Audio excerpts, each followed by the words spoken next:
ठीक है, last time पे हम लोगों ने किसके बारे में डिस्कशन किया था? मॉलिक्यूलर फोर्सेस और longitudinal stress and longitudinal strain. ठीक है, तो आपको मैंने क्या बताया था कि अगर आप किसी सॉलिड को पुल करते हैं, है ना, तो सॉलिड को पुल करने में जो उसके मॉलिक्यूल्स होते हैं उनके बीच में स्प्रिंग लाइक फोर्सेस होते हैं जिनको मॉलिक्यूलर फोर्सेस बोलते हैं।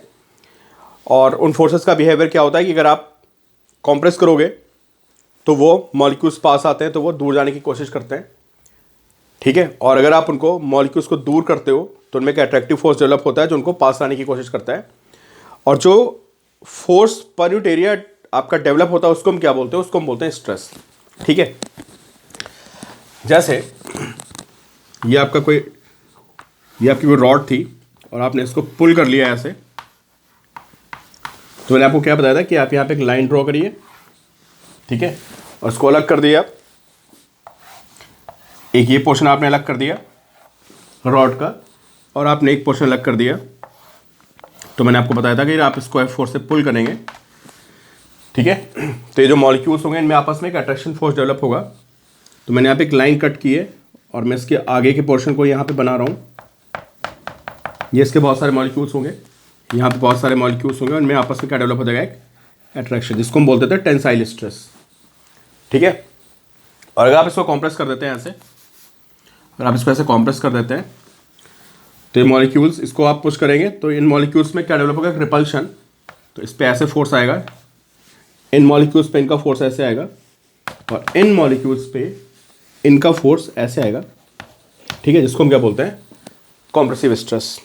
ठीक है, तो जो हमारी लॉन्गिट्यूडनल स्ट्रेस होती है, लॉन्गिट्यूडनल स्ट्रेस दो तरह की होती है। टेंसाइल स्ट्रेस जब हम किसी को खींचते हैं एंड कॉम्प्रेसिव स्ट्रेस जब हम किसी को कॉम्प्रेस करते हैं। ठीक है, और स्ट्रेन के बारे में हमारा डिस्कशन हुआ था कि स्ट्रेन क्या होता है।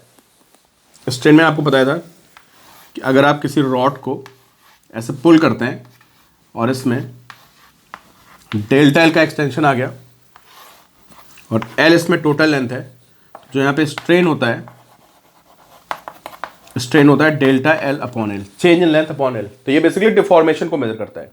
ठीक है, यूनिट इसकी नहीं होती, डायमेंशन नहीं होती। और भी कई तरह की स्ट्रेस होती है, वो हमारी स्ट्रेस होती हैं, उनको देखते हैं हम लोग। ठीक है, तो बेसिकली जो ये स्ट्रेस स्ट्रेन का कॉन्सेप्ट है, जो मैंने आपको लॉन्गिट्यूडनल स्ट्रेस और लॉन्गिट्यूडनल स्ट्रेन बताया है ना, इसकी हेल्प से हम लोग सॉलिड्स के डिफॉर्मेशन को देखते हैं।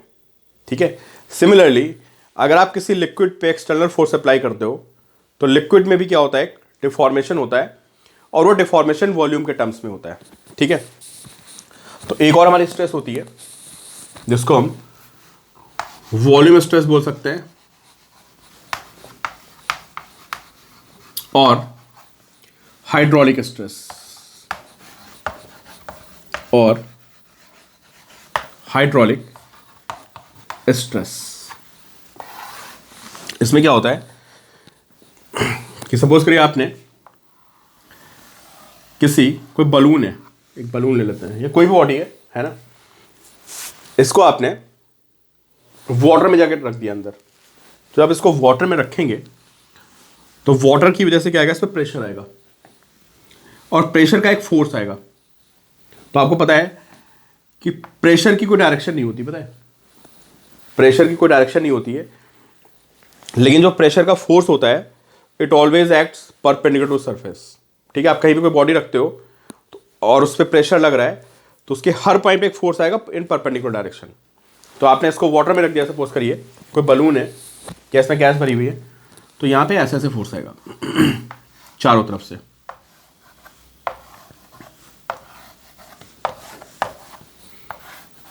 ऐसे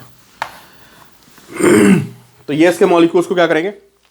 जो बाहर से फोर्स आएगा उसके मॉलिक्यूल्स को कंप्रेस करने की कोशिश करेगा और जिसके मॉलिक्यूल्स कंप्रेस हो गए तो आपको पता है उनमें क्या डेवलप होगा? एक रिपल्शन डेवलप होगा बाहर की तरफ, वो अपनी नॉर्मल पोजीशन को एक्वायर करने की कोशिश करेंगे। ठीक है, तो क्या होता है? जितना आपने बाहर से फोर्स अप्लाई किया, फोर्स पर यूनिट एरिया, मतलब बेसिकली देखा जाए तो आपका जो प्रेशर है वो कितना है? Force per unit area. इस बॉडी पे जितना फोर्स होगा किसी एक पॉइंट की बात करते हैं, दिस पॉइंट, यहाँ पे फोर्स F आ रहा है और इसका एरिया ए है, तो प्रेशर कितना होगा? F पाई है।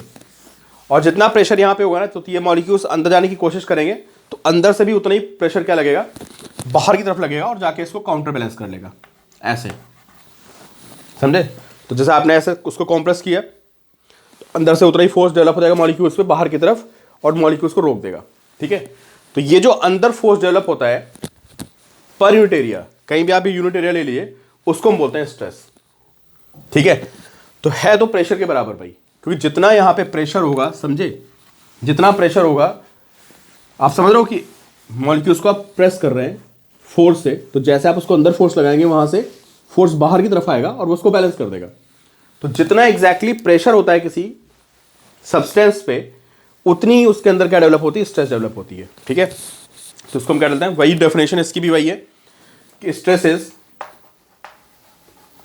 फोर्स, रीस्टोरिंग फोर्स, यहां लिख लेना आप, restoring force, restoring force developed per unit area, unit वही बनेगी इसकी न्यूटन पर मीटर स्क्वायर। समझ गया आप।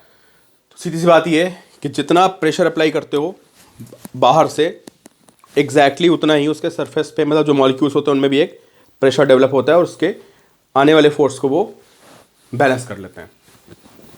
तो is equal to, numerically it is equal to pressure, stress is equal to pressure, ठीक है। वैसे जैसे हमारा वहां पे जो हमारा लॉन्गिट्यूडनल स्ट्रेस होता था, वो भी हमारा किसकी वजह से आता था, जितना आप फोर्स अप्लाई करते थे बाहर से खींचने के लिए, एग्जैक्टली उतना ही फोर्स इंटरनल डेवलप होता था, उसको हम स्ट्रेस बोलते थे, है ना। तो स्ट्रेस लिखते समय हम लोग फोर्स बाहर का ले लेते थे, है ना, क्योंकि हमने प्रूफ करके आपको बताया था कि भाई देखो, जब वो बॉडी रेस्ट पे होगी तो जितना फोर्स बाहर का आएगा एग्जैक्टली उतना ही फोर्स उसका इंटरनल डेवलप होता है।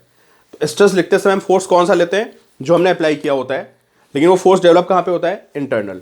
सिमिलरली अगर किसी बॉडी में प्रेशर है तो आप बिना देखे, उसको बिना सोचे उस प्रेशर को आप स्ट्रेस मान लीजिए, लेकिन आपको पता होना चाहिए कि प्रेशर बाहर से है, लेकिन जो स्ट्रेस डेवलप हो रही है वो अंदर से बाहर की तरफ डेवलप हो रही है, ऐसे, ठीक है। हालांकि स्ट्रेस की कोई डायरेक्शन नहीं होती, मैं आपको बता दूं, फोर्स पर यूनिट एरिया, ठीक है। बट मैं मॉलिक्यूल के बीच की फोर्स की बात कर रहा हूं कि अगर आप अंदर फोर्स लगा रहे हैं तो मॉलिक्यूल्स पे बाहर की तरफ फोर्स डेवलप होगा। तो ये हमारी हो गई स्ट्रेस, वॉल्यूम स्ट्रेस और हाइड्रोलिक स्ट्रेस, ठीक है। एक हमारी स्ट्रेस और होती है, उसको समझते हैं शेयर स्ट्रेस। शेयर स्ट्रेस, देखिए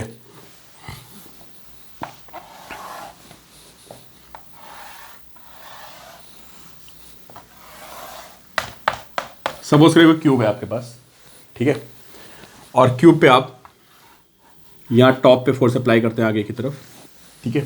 तो क्या होता है पता है, और नीचे से मैंने इसको फिक्स कर रखा है, जैसे आप किसी बुक होती है ना, किसी बुक पे जब आप ऐसे फोर्स अप्लाई करते हो तो उसमें एक डिफॉर्मेशन आ जाता है। तो देखिए ये ऐसा आपने फोर्स अप्लाई किया है ना, ये इसका कुछ एरिया होगा ऐसे,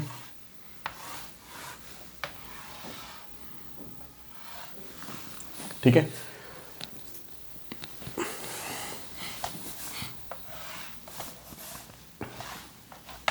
ऐसा, ठीक है। जब आप यहां पे फोर्स अप्लाई करेंगे तो क्या होता है पता है, और नीचे से आपने फिक्स कर रखा है इसको। तो अब आप इसको लेयर्स का बना हुआ ज्यूम करिए, क्योंकि इसमें बहुत सारी लेयर्स हैं, ऐसे ऐसे ऐसे,